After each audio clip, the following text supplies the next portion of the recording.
This just came in from Oupes, I'm not sure how you say it. Oupes. So I got 2 solar panels. I got one of them here. Got to open that box. And this one right here, this is the main unit. This is the Oupes 1200.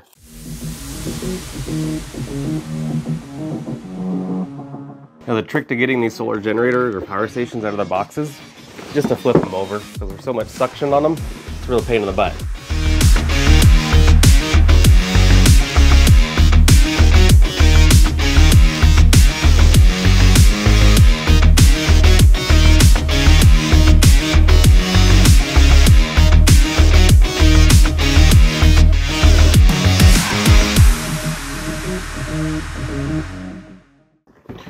Came at 60%. Uses what looks like an 8mm adapter. Oh man.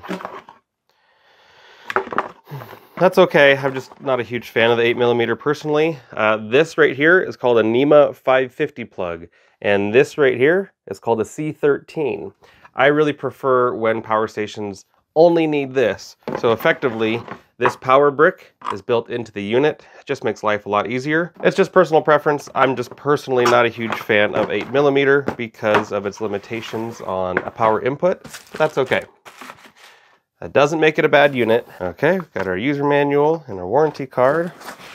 Oh wow, this is a 100-watt panel?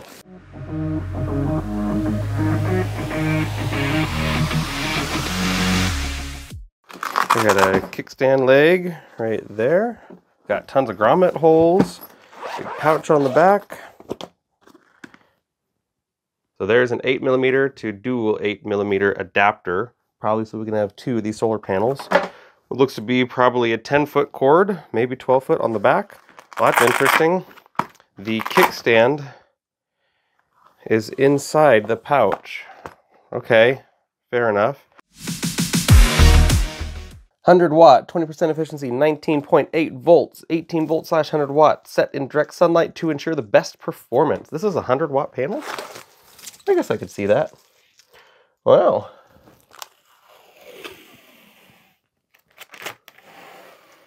One, two, three, four, 5 bus bars per cell.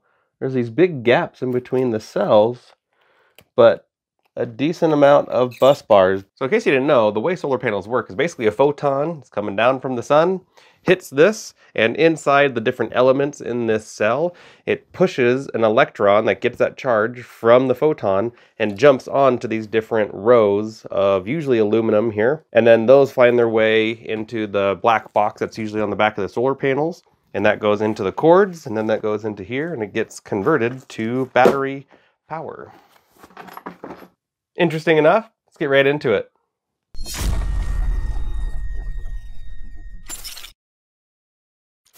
Now the power button's right here on the front, and it is how you turn the screen back on. The screen doesn't stay on, which is always a nitpicky thing for me. I want the option to be able to turn the screen off when I want. But overall, this system has worked really well as far as what they advertise and what you get out of it. I was able to do an efficiency test on this. I'll go over that in a second, as well as solar panels. This has a 1200-watt pure sine wave inverter. It is a lithium iron phosphate battery, which is LiFePO4 or LFP.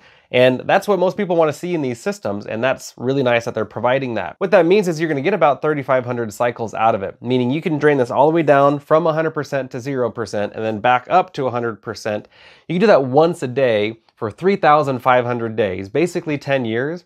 And at that point, it'll be 80% efficient to how it was when it was brand new out of the box. Now the 992 watt-hour battery can be recharged from a wall charger like this that comes with it, or as well solar panels, just like these here. You don't have to use their solar panels, and I'm going to do a test with that where I use my own solar panel to recharge this, and we're gonna see which one performs better. But overall, these are very compact and easy to use and easy to set up, and it comes with a cable on the back here, built in with these adapters right here, and about a 10-foot long solar cable. The only thing I really didn't like about the solar panel itself is that this flap has to be open when using it, because that's where one of the legs are. Not a huge deal breaker. As far as outlet options go, we have 3 NEMA 515 plugs, which are your normal household plugs, which is great. You have a lot of options for different plugs here. We have our 8mm input port, 2 USB-A, 2 USB-C, 2 DC 5521 or 5525.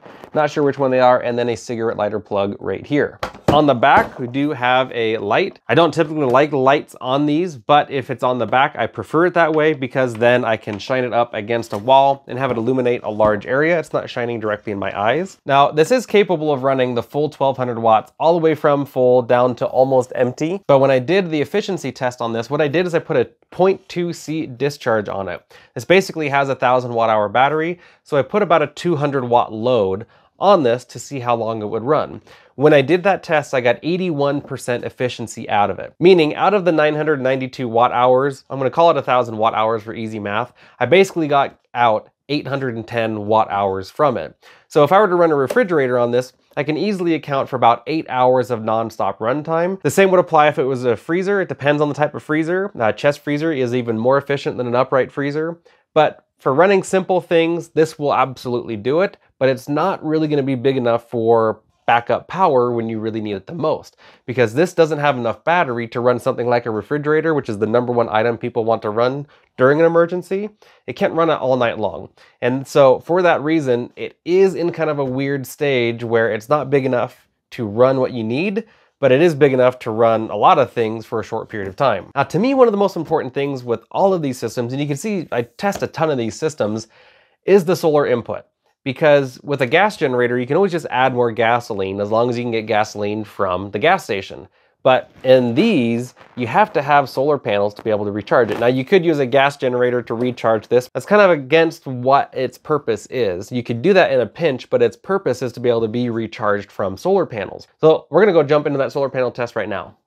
So on the Oupes 1200, it uses an 8mm, or what's also called a DC 7909. But I've got a 200 watt solar panel connected to this. The input on this is between 12 and 30 watts. I don't know how many amps. They don't ever list the current, but I'm gonna go ahead and plug this in. We're at 63%. Let's see what kind of input we have. We have a perfectly clear, sunny winter day. So this is as good as it gets for solar panels. Cold environment, perpendicular to the sun with no obstruction in the sky. So this is gonna be really cool to see what happens here. Let's see how much input we get. 185 watts, wow. That's really impressive. I think this is rated to a 200 watt input for the charge controller.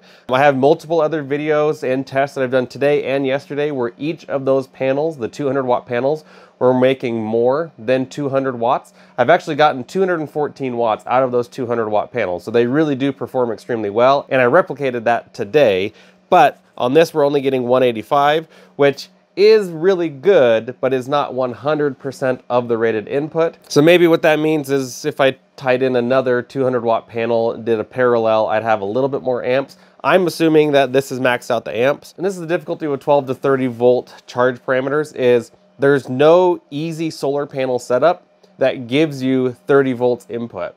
Because as soon as you get to 30 volts as your VOC, which is your max voltage that the solar panel can make, as soon as you put it under load, that voltage drops. These panels usually operate at about 18 to 19 volts and then do about up to 10 or 11 amps. So anyway, that's what that is. The Oupes 1200 is getting 185 watts in, which is the same as what the wall charger was doing, which tells me that's the max input that it can actually get.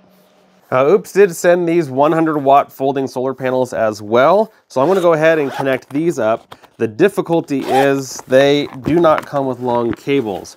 So it comes with this 2-to-1 splitter right here. It's an 8mm that goes right in the front here. And then each one of these panels has an 8mm plug right here. So hopefully it's enough to get this outside without having to take this whole thing outside, because as soon as I take this outside, it's near impossible to read the screen. One of the things I'm noticing right now, I don't know if you'll be able to pick it up in the video here, but I'm taking off this protective plastic and it is leaving sticky stuff on the front here. That is absolutely going to collect dust and debris, and that's going to make it harder for these solar panels to work well. I'm pulling it nice and slow, but for some reason it's still leaving a debris. It seems to be doing less now, but man, especially at the beginning right here, there is a lot of stickiness. So just be aware of that. You may need to get some Windex or something like that on here and clean that off. Just in that process, you can actually see the stuff's already starting to stick on here. All of this right here, and some of it is not coming off. See, I'm wiping that and it's not coming off. That was before I could even get the Windex on it or anything. All right, so I've got both solar panels here. I'm gonna go ahead and connect them in. we'll just see what happens. The panels are very compact and very easy to move around. You could possibly even fit it in a backpack, but easily in a vehicle, no problem.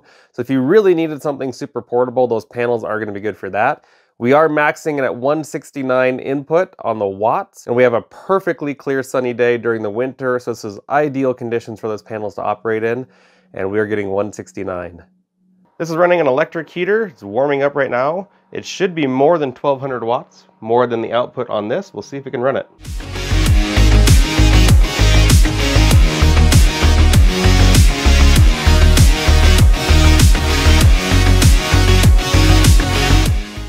That was cool. So it went well above 1300. Now it's staying about 1250. So it's handling this load above 1200, and the inverter is rated to 1200 watts. It's went above 1300. Now it's just above 1200. That's really impressive. This is the fan on high, about 6 inches away from the side of it. And we got an error 1. That's to be expected because we were over the 1200 watt limit. So let's go ahead and turn this off right here. That should reset it. We're going to turn on AC power again, and I'm going to put a different 1200 watt load on it. So I'm going to let this go for about 15 minutes and see if it'll run it. We're just 11 watts under its max rated output. This was just running for about 10 minutes. It now has an error 02.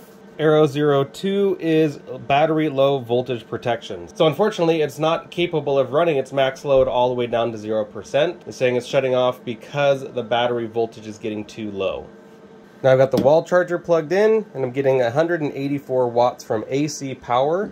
Because this is the same 8mm barrel port that the solar panels are going to use, that's probably going to be the rating on the solar input is 200 watts, and that makes sense since I've got two 100 watt solar panels, and that's going to be the fastest it can charge. So that means this is going to take roughly 7 hours to charge up from 0 to 100%. Since we're at 25% already, should be about 5 hours. I've had this charging off of the wall charger at 99% for like 4 hours now. So I am officially claiming that it doesn't reach 100%. It's just sitting here between 5 and 8 watts input and never reaching 100 watts, which is driving me nuts, but that's what it does.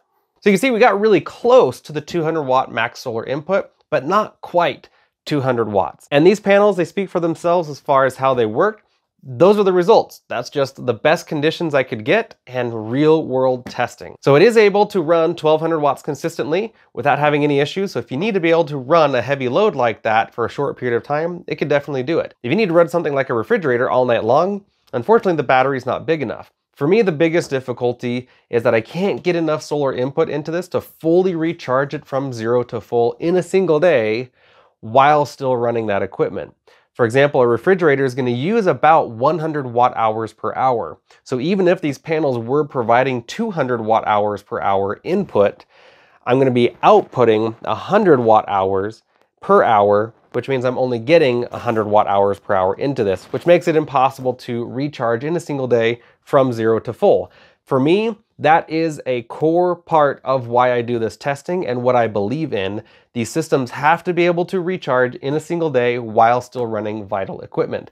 Otherwise, they just don't really serve a purpose. Now, this does serve a purpose if you were doing something like car camping or tent camping where you're close to your vehicle. You could carry this and you could run all sorts of electronics, fans, lights, air pumps, and all sorts of things off of it. And I've seen people do that and have great success with it. So for that category, I think this is a great product. But for emergency preparedness, I don't think it is enough. So it really depends on which way you want to use it. Overall, it's a good unit and it gets fairly close to what is advertised because 81% efficiency is pretty common in the industry. It's rare that anything gets above 85%, especially 90% is exceptionally rare. So 81% out of the battery is pretty good. Overall, you'll have to decide if this is something that you would want to use. For me, it's too small for what I would want to use it for. If I were going to go with something that is portable, I would probably go for something even a little smaller, because to run those really small devices like lights around a campsite and phone chargers and other things that I would use while camping, 992 watt hours is more than what I would need. I would only probably need 400 to 500 watt hours. So again, this is kind of in that awkward stage of where it's not big enough to be fully good for emergency backup, but would be really large for a campsite. Unless you had something like an e-bike that you wanted to charge off this, that might be a very good option as well. Overall, those are the results. They speak for themselves, and only you can decide if it will work for you. For me, the focus that I always have is, will it help me be prepared? And that's what I am recommending that you look at, is the ways that you can be better prepared so you can be prepared for self-rescue. Thanks, guys. Appreciate you. See you on the next video.